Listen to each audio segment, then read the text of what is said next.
Hello and welcome to KEFFI News Desk. We're reaching you live from Nigeria's capital city, Abuja. First, the headlines.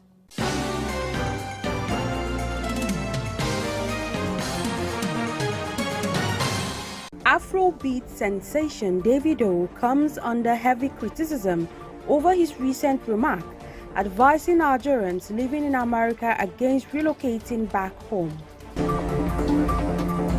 Opposition lawmakers accused FCT Minister Nyesom Wike and party's acting national chairman Umar Damagum of collaborating to undermine the opposition effectiveness ahead of 2027 presidential election. Former police officer in Edo State threatens to kill herself and her children over alleged unjust dismissal.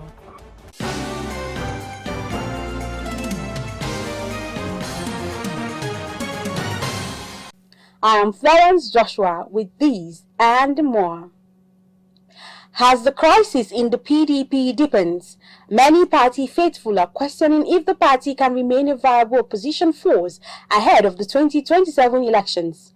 Opposition lawmakers have accused the acting national chairman of the People's Democratic Party, Umar Damagum, and ex-Rivers State Governor Nyesom Wike of orchestrating a scheme to weaken the party and maintain Damagum's leadership until 2027. The allegations were made during a press conference in Imo State on Sunday, November 2024. The coalition spokesperson, Honorable Ikenga Ugochinyere, stated that PDP leaders, including its National Working Committee and state chairmen, were collaborating to undermine the opposition effectiveness.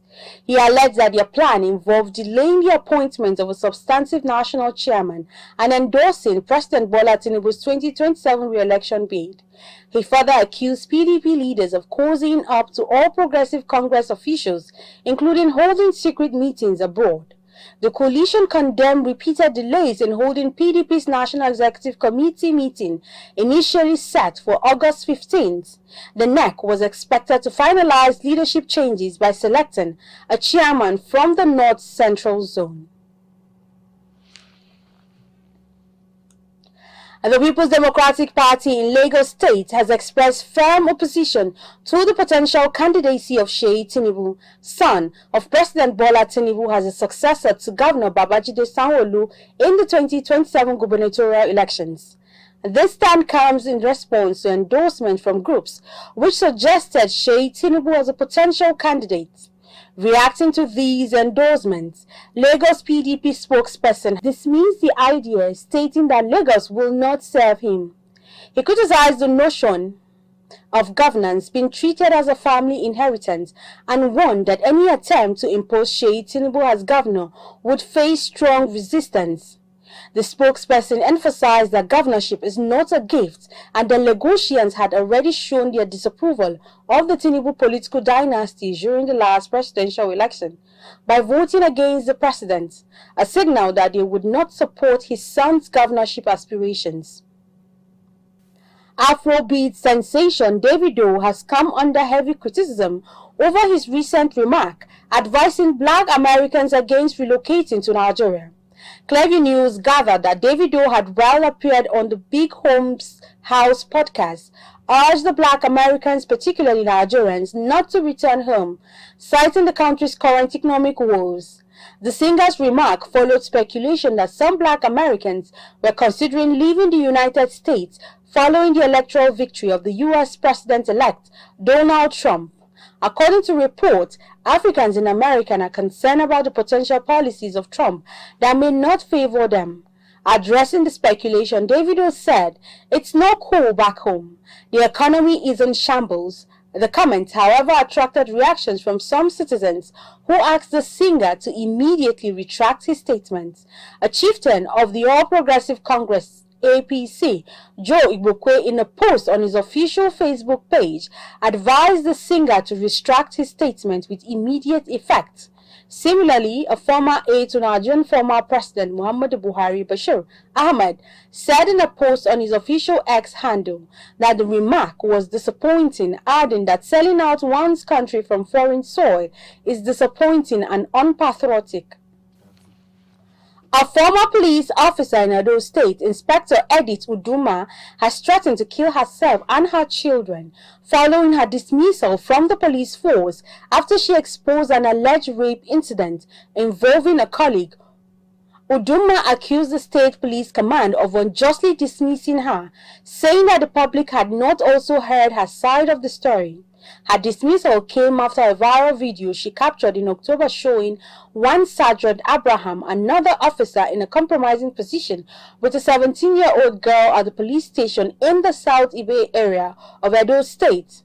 Meanwhile, the Edo State Police Command, in a statement released in November by its public relations officer, Moses Yamu, alleged that Uduma conspired with her husband, Inspector Ibrahim Muhammad, to extort 1 million naira from Abraham to cover up the incident.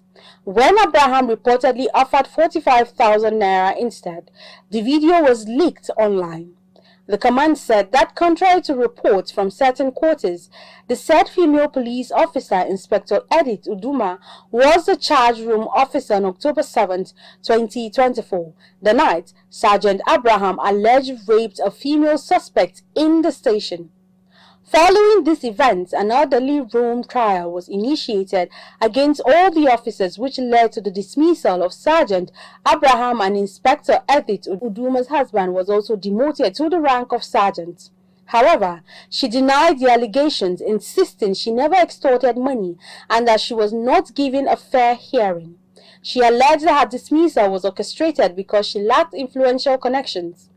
Uduma has threatened to kill herself if she doesn't get justice. The Minister of Women Affairs, Iman Suleiman Ibrahim, has vowed to protect the rights of women and girls in Nigeria against all forms of violence, fear, and discrimination.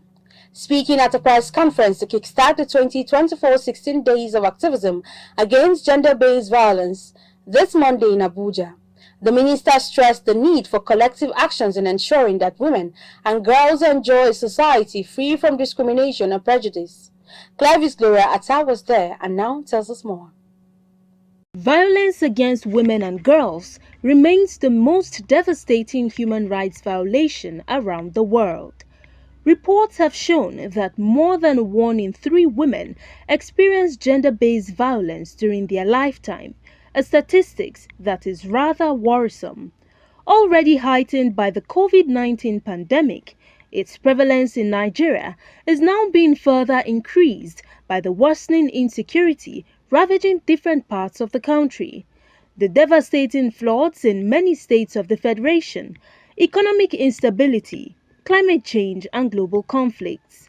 According to a 2021 report by the National Human Rights Commission, no fewer than 158,517 complaints of sexual and gender-based violence against women and girls were received in 2021 alone. The 16 Days of Activism Against Gender-Based Violence is an annual campaign scheduled to commence from 25th November, the International Day for the Elimination of Violence Against Women, and run through the International Human Rights Day on 10th December, and is expected to provide an opportunity to galvanize action across the world on ending all forms of violence against women and the girl child. To flag off activities for this year's celebration, the Federal Ministry of Women Affairs brought together relevant stakeholders to draw support and action plans geared towards the protection of women and girls in the country. Let me assure you that under my watch, the Federal Ministry of Women Affairs remains committed to upholding its coordinating role to ensure that the issues are properly synergized, documented for appropriate policy action, implementation and monitoring to ensure that progress is being achieved. We must remain steadfast in our pursuit of a Nigeria where every woman and girl lives free from violence, fear, and discrimination. It is necessary. It's a necessity for our shared and collective prosperity. As we embark on the 16 days of activism, I urge us all to move beyond the rhetorics. We must amplify our voices and deepen our resolve to address the root causes of gender-based violence. Every law we enact, every program we implement, and every survivor that we empower brings us closer to a Nigeria where women and girls can live free from fear and violence.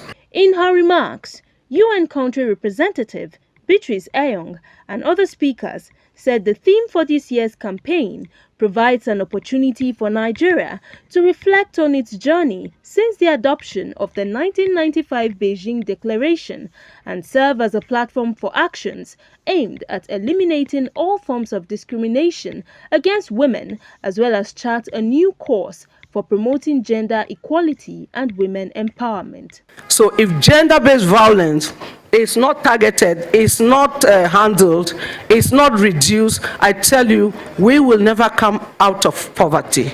So gender-based violence is not just a human rights issue. It's an economic issue. It's also a life issue. It's for all of us. This year, we are calling on people everywhere to stop violence in our homes, in our schools, in our communities, and on digital social environments.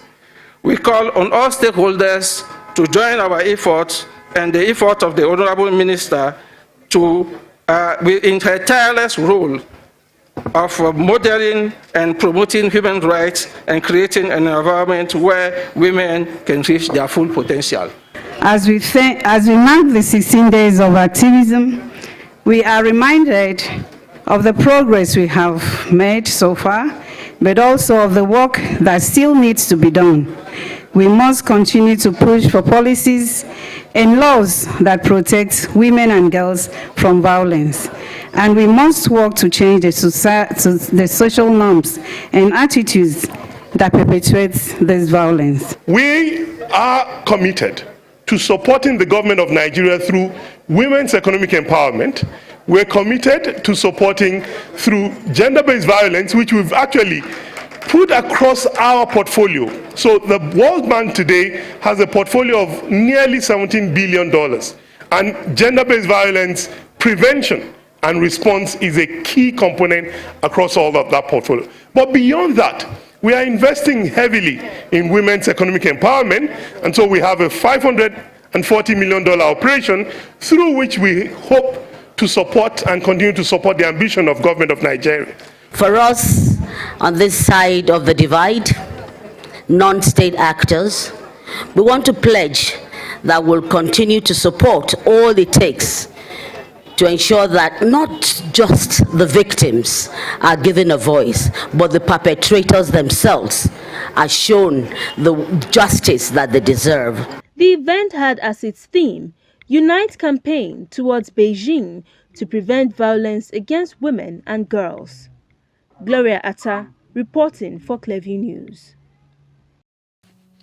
There is no doubt that men face a lot of complex issues in their day-to-day lives as they try to meet up the high expectations placed on them by society. It's unfortunate that many of them struggle to open up about their everyday struggle and challenges they face. In this special report, Clearview's correspondent was on the streets of Abuja to hear from men themselves about the biggest challenge they face in society and how these challenges impact their mental health.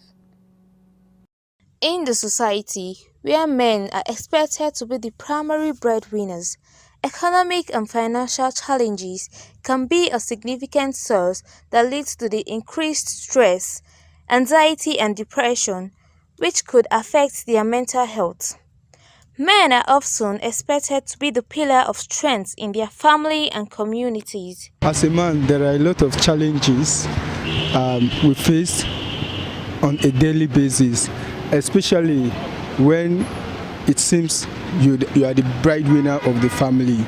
You go to school, you look for a job, and especially in this country that we are, whereby once you go to school, you have to search for a job for yourself. Going up and down, it's somehow it affects the brain psychologically. So many men out there, they are passing through psychological problem because of so many things they are carrying, family issues, and also facing the challenges in the country as a whole. As a man, once you are born, from the age of 1 to 18, your parents take care of you. But after 18, you keep struggling. Some even struggling from birth when they are being born. they struggle from bed. And one, you have to struggle for yourself and to cater for the need of others. The burden of the family and everybody just rests on the man, basically. So everybody expects us to live up to their financial expectations or demands, no matter what the cost is. I believe that's one of the most difficult situations and burdens that we as men face in the society. We have so many responsibilities to take care of, even within your vicinity, within your environment. There are many challenges. There's no how you not think about what to do and what next to do. And before you know, your BP may actually rise, which you can't control by thinking. You may think, how do I solve this solution? How do I do this? How do I take care of these bills? So before you know, it will affect your mental health one way or the other. Definitely you will think. By the time you don't have money, definitely you will think. And this time around, they are not productive thinking. You are more or less stressing your brain, you know, except if you now go beyond just stressing, disturbing your brain, you now take it, you know, beyond the stressful thinking to productive thinking. Because definitely you can't be stressing yourself, disturbing yourself, money will not come. It is when you are productive, you are thinking, and you are thinking right. You can, okay, these are the things I have the potential of doing. I'm able to do this, so now I can reach out to this person, I can reach out to that person. It is when you are being productive, you are thinking, that is when the money will come. But by the time you are disturbing yourself mentally, you are just subjecting yourself to unnecessary stress, and it's sitting towards stress, it's towards, you know, mental disability and all that. The economy has caused a lot of hardships to men. A lot of persons has already lost their jobs where they are working because of the result of the hardship. To the extent that some men are even running away to ask a lady, how are you? Because once you ask a lady, how are you? Remember that it goes with what? With the responsibilities. And when you don't have money, at least to support her, to take care of our challenges or to support her. So there is no need of going close to a lady. We have many of challenges, more especially this increase of fuel that appears every corner of life. No money, no food, everything expensive. My salary don't satisfy me, more especially in my family. Many of them fear to open up about their struggles due to societal expectation and fear of being judged or seen as weak. The inability for us to share our troubles, because in the society you're deemed as weak if you start talking about what it is that is bugging you. As a man, you are expected to, you know, shoulder those responsibilities no matter how difficult they are, and you're also expected to not cry out. Women, if we show any emotional weakness, so to speak, we are taken to be weak. If we cry out and say, oh, this is disturbing me, they're like, are you not a man? You're a man, you're not supposed to do those kind of things are for women. These stories highlight the pressing concern about the reality of economic, emotional and societal challenges affecting men's mental health and the fear to share their struggles.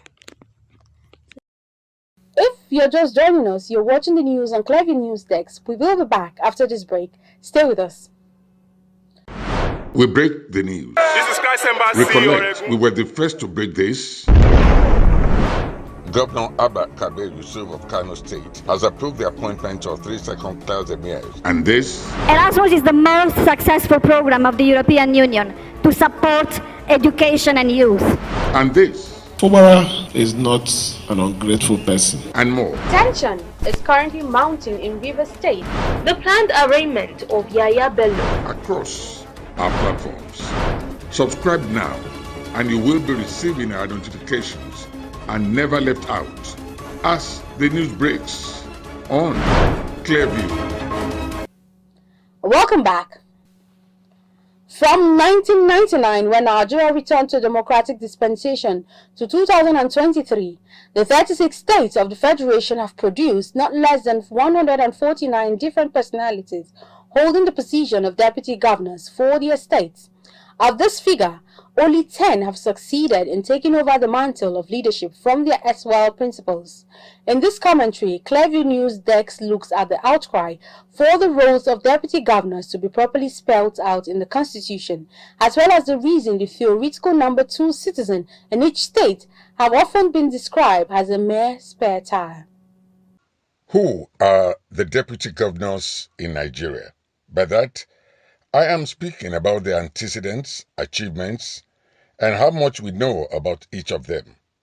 Also, how many times has a deputy governor succeeded his principal, the governor, after 8 years at the state government house since 1999? The apparent reasons for the choice of deputy governors are political. This factor is mainly dictated by considerations like geographical balance, usually based on the person's origin, including tribe or senatorial district, gender, religion, or the popularity and electability of the prospective choice.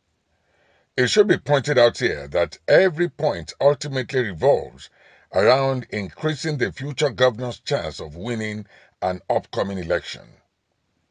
It is neither in the interest of the deputy governor to be nor the people. They do this because, contrary to the expectations of the founders of democracy, that an elected executive and his deputy should be partners, our leaders prefer errand boys who would follow their lead without raising a voice. In most cases,